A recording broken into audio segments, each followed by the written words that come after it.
Good evening, everyone. My name is David, and I am 85 years old. I was born in a small town in rural Illinois.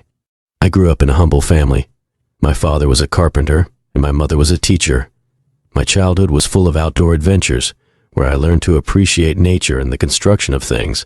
From a young age, I always helped my father in the carpentry workshop, developing a love for creation and building. In my teenage years, I divided my time between studies and working with my father. I was always fascinated by mathematics and science, and my academic performance reflected this passion. At 18, I decided to pursue engineering and moved to Chicago to attend the University of Illinois. It was a challenging time, but also extremely rewarding. I stood out as one of the best students in my class, always striving to learn more and challenge myself. After graduating in civil engineering, I was hired by a renowned construction company. During my career, I had the privilege of participating in major projects. It was also during this time that I met Susan, the woman who would become my wife and life partner. Together, we raised a family with 3 children, always encouraging them to pursue their own dreams and passions. After years dedicated to my career and family, we were eager to see our children grow up and start their own families. The eldest, Emily, was a determined and intelligent woman, following in her parents' footsteps and excelling in her own career as a lawyer. She was always very close to David, sharing her achievements and challenges with him. One day, Emily announced that she had met someone special, a man named Mark. David and Susan were excited to meet him, as Emily rarely spoke so highly of anyone. However, David's first impression of Mark was strange. There was something in his eyes that made him uneasy, an inexplicable chill that ran down David's spine whenever Mark was around.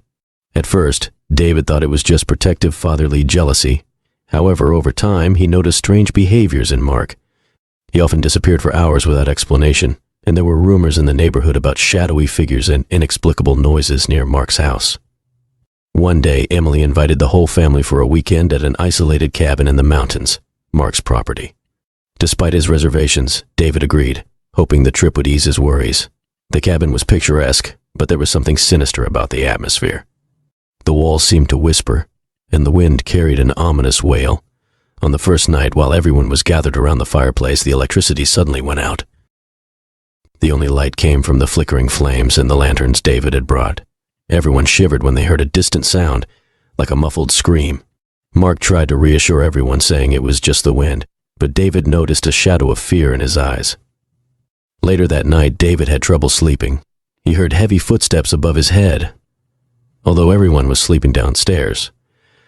He decided to investigate and found a hidden staircase leading to a locked attic. With effort, he managed to break the door open and was horrified to find an improvised altar with strange symbols and melted black candles. As he examined the altar, he heard a whisper behind him. Turning quickly, he saw Mark, his eyes glowing with a strange light. "You shouldn't be here, David," Mark said in a voice that didn't seem like his own. "She belongs to me now." Before David could react, Mark advanced, but David, even with his advanced age, managed to escape and run to wake Susan and the children. With his heart racing, he told them what he had seen, and they all agreed to leave the cabin immediately. As they hurried out, they felt a dark presence watching them. The trip back home was silent and tense, everyone struggling to understand what had happened. David tried to talk to Emily about Mark, but she was reluctant to believe him, blinded by the love she felt. In the days that followed, strange events continued to happen. Objects moved on their own, shadows danced on the walls, and Emily began to have terrible nightmares. David knew he needed to protect his family. With the help of a friend knowledgeable in the occult, he discovered that Mark was part of an ancient cult that sought power through human sacrifices. With this revelation, David confronted Emily once again, this time with irrefutable proof. Shaken, Emily finally saw the truth and decided to leave Mark. However, the battle was far from over. Mark, realizing he was losing control, tried to take Emily by force, but David, with renewed courage, managed to confront him, and with the help of his family and friends, defeat him.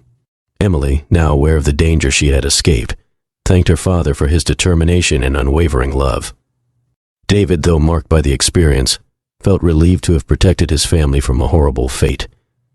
From that day on, the family remained united, aware that true evil can be closer than we imagine. The morning after returning from the trip to the cabin, David and Susan decided to gather the rest of the family to discuss the disturbing events. Gathered in the living room, David shared his growing concerns about Mark and the strange happenings at the cabin. Emily, still skeptical, was torn between her love for Mark and her concern for her family's safety. David then decided to seek more information about Mark. He spent hours researching on the internet and scouring old files at the local library. He discovered that Mark had moved to the town a few years ago and had a dark past, with connections to unexplained incidents in other towns. One of the most alarming discoveries was an old article about a series of mysterious disappearances that occurred near a cabin, similar to the one they'd visited. David shared these discoveries with Susan and his children, including Emily. Now more receptive, Emily began to realize the gravity of the situation. She remembered small things she had ignored, like the strange way Mark spoke on some nights and the feeling of being watched even when they were alone. The situation escalated when, on a stormy night, the family received an unexpected visit. An old man, dressed in wet. He introduced himself as Harold, a former resident of the mountainous region where Mark's cabin was located. With a trembling voice, Harold recounted his own terrifying experience with the same place. He described how decades ago he had lost his wife and child under mysterious circumstances after a visit to that cabin. Harold mentioned strange symbols he found carved into the trees around the cabin and the constant feeling of being pursued by something invisible.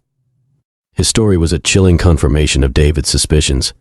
Determined to protect his family and uncover the full truth, David decided to return to the cabin, this time prepared.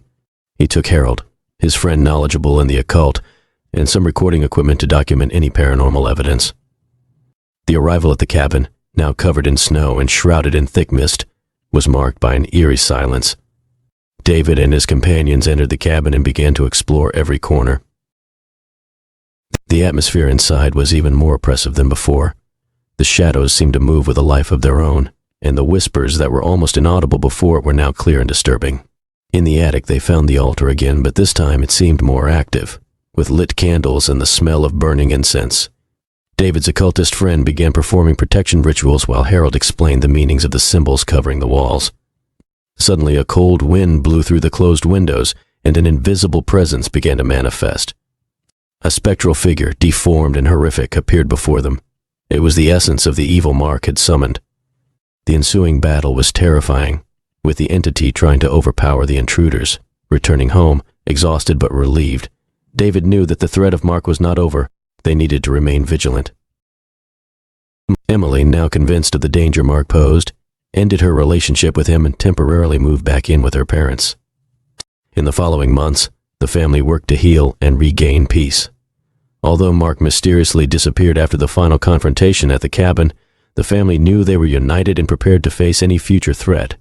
David, with his protective spirit and unwavering love, continued to be the pillar of strength for his family, ensuring they were always safe and together. And so David and his family learned the importance of always being attentive and united, knowing that even in the most frightening situations, love and courage can overcome any evil. Emily, now convinced of the My name is Michael, born in a small rural town in Mississippi, facing the hardships of a life marked by poverty. My father was an unemployed construction worker, and my mother worked as a cleaner. Together they struggled to provide the basics for me and my two younger brothers. I grew up in a small wooden shack without running water and with unreliable electricity. Nights were lit by candles, and our days began before dawn. My brothers and I helped with the family's small garden to ensure we had something to eat. Education was always a challenge. The local public school was underfunded and poorly equipped. Despite this, I had an insatiable thirst for knowledge. I read every book I could borrow from the small community library and often asked questions to the teachers, showing an uncommon brilliance for the sciences. At 14, I started working at a local mechanic shop after school to help with family expenses. The days were long and exhausting, but I never complained, understanding that every dollar earned was vital for our sustenance. One night, after a long day of work, I found an old dusty book in the shop's attic. The workshop, a chaotic place filled with old tools and dismantled car parts, had an attic rarely explored. The shop owner, a taciturn man named Mr. Thompson, was known for his reserved behavior and for keeping secrets. He rarely spoke about his past, but there was something in his eyes that suggested a deep and complex story. Mr. Thompson saw me leafing through the book and, with an enigmatic expression, told me to take it home. "It might interest you," he said enigmatically, his words laden with a mystery that only heightened my curiosity. There was an intensity in his gaze that left me intrigued, as if he knew more about the book than he was willing to reveal. The book was written in a language I did not recognize, with strange letters and symbols that seemed to dance on the pages. Some pages were stained and worn by time, but others seemed almost new, as if protected by some charm. There was something unsettling about its pages, a sense that the book held ancient and powerful secrets. The edges of the pages were slightly burned, as if someone had tried to destroy it but gave up at the last moment. Intrigued, I decided to take the book home and try to decipher it. During the journey, I felt a mix of excitement and apprehension, as if I were about to discover something that could change my life forever. Upon arriving home, I waited for everyone to sleep before lighting a candle and starting to study the book. As I leafed through the pages, I felt an almost palpable presence around me, as if the book's secrets were watching my every move, waiting for the right moment to reveal themselves. As I deciphered some words and phrases, I realized I was not dealing with an ordinary book. It was a book of ancient and powerful magic, containing spells and rituals that promised powers beyond human comprehension. What caught my attention the most was a specific chapter that described how to make a pact with a supernatural being in exchange for power and knowledge. The idea seemed absurd, but curiosity consumed me. The promises of power and knowledge were too tempting to ignore. What if what was written there was true? What if I could really change my family's fate, lifting us out of poverty and providing us with a better life? The temptation was too great to ignore.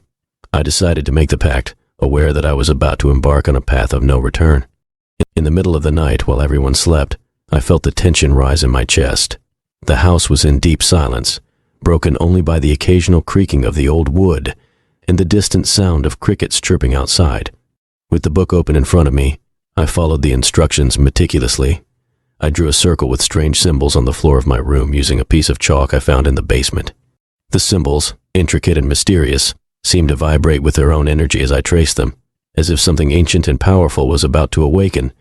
I lit candles around the circle, their flickering flames casting dancing shadows on the walls of my room.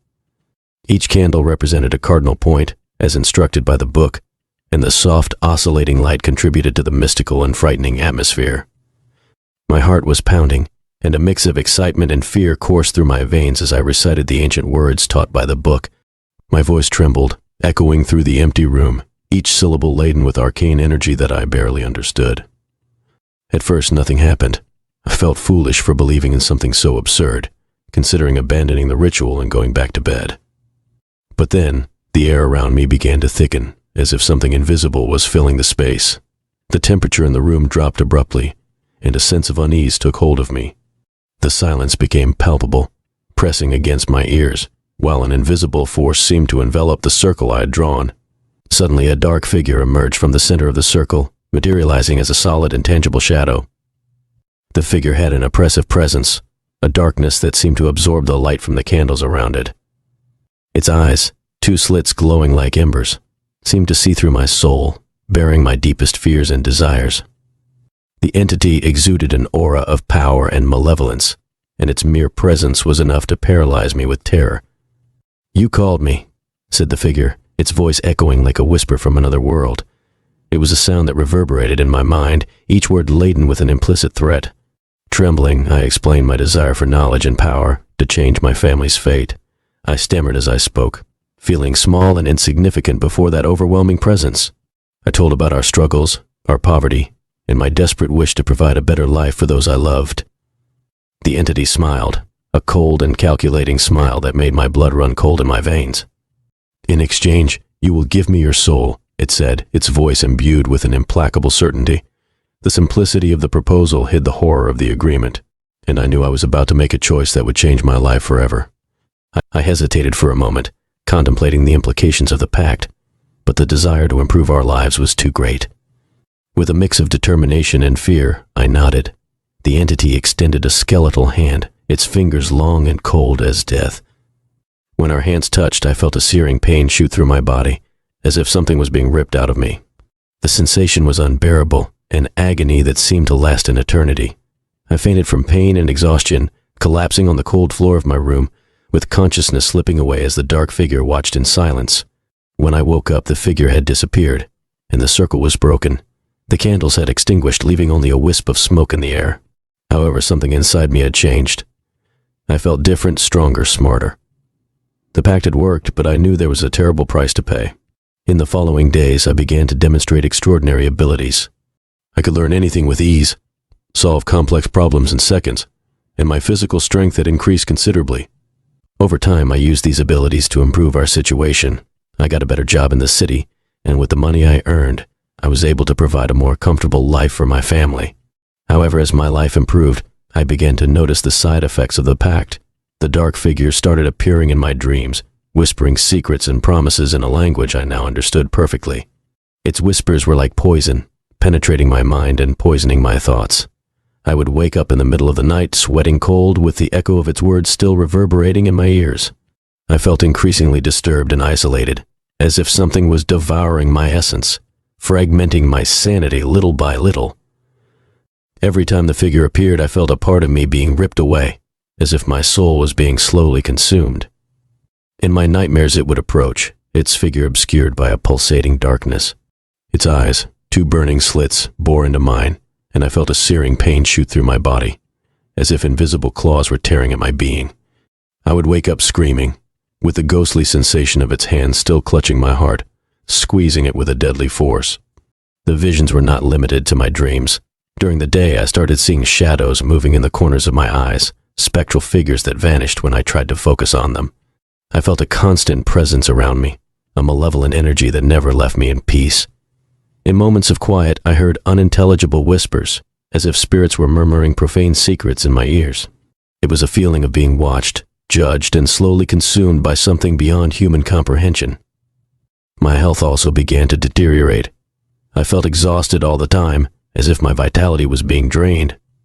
My skin became pale and lifeless, and my eyes, once bright and full of determination, were now dull and tired.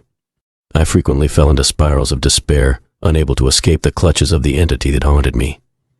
My thoughts became increasingly dark, and I often wondered if it was all worth it.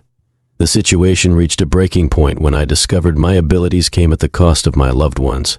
My brothers began falling ill with no apparent cause, and my parents aged prematurely, their health deteriorating alarmingly.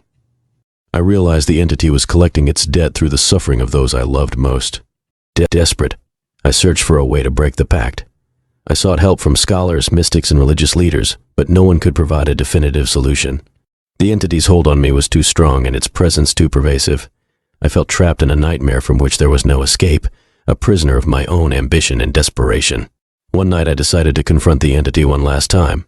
I returned to the mechanic shop where it all began and performed the ritual again. This time my voice was steadier, my heart heavier with the burden of my decisions. The dark figure reappeared, its eyes glowing with malicious satisfaction. "You cannot escape the pact," it said, its voice dripping with dark delight. "But perhaps we can renegotiate." With a mix of hope and resignation, I listened as it offered a new deal. It would release my family from its curse in exchange for my eternal servitude in the afterlife. The choice was agonizing, but I knew what I had to do. For the sake of those I loved, I agreed to the terms. The entity smiled, and I felt a cold hand grasping my heart, marking me with an unbreakable bond. From that day forward, my family's health improved, and their lives returned to normal. I, however, remained haunted by the dark figure, knowing that my soul was irreversibly bound to it. The entity no longer appeared in my dreams or during the day, but I felt its presence constantly, a shadow that never left me in peace. Years passed, and I lived with the knowledge that my afterlife would be spent in servitude to a dark force. The power and knowledge I gained came at a terrible price, and I bore the burden of my choices with a heavy heart. As I grew older, I felt the entity's grip tightening, a constant reminder of the debt I owed.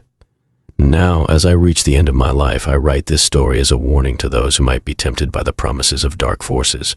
The cost of power is always greater than it seems, and the consequences of our choices can reverberate through eternity. My tale is one of ambition and regret, of a desperate attempt to change fate and the terrible price paid for it. The dark figure still waits for me, and when my time comes, I will join it in the shadows, a testament to the perils of making deals with the unknown.